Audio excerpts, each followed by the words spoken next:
Pocket cop મોબાઈલની મદદથી EFIR આધારે દાખલ થયેલ વાહન ચોરીના 3 ગુનાઓનો ભેદ ઉકેલી કાઢી આરોપીની ચોરીની 3 મોટરસાયકલ સાથે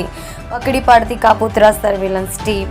જે પોલીસ ઇન્સ્પેક્ટર MB અવસુરાના માર્ગદર્શન હેઠળ મોબાઈલ ચોરી, વાહન ચોરીના અનડિટેક ગુનાઓ શોધી કાઢવા સારું surveillance police sub inspector PG Davra નાઓએ પોલીસ માણસોની અલગ અલગ ટીમો બનાવી વાહન ચોરીના અનડિટેક ગુનાઓ શોધી કાઢવા માટે વર્કઆઉટ કરતા હોય તે દરમિયાન assistant police constable Sanjaybhai Manjibhai, assistant police constable Vipulsinh Panchabhai નાઓને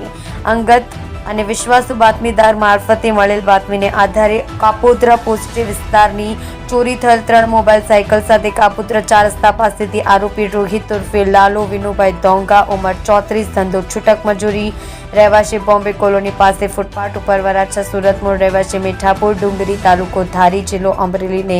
પકડી પાડી વાહન ચોરીના 3 ગુનાઓનો ભેદ ઉકેલી પ્રશંસનીય કામગીરી કરી છે.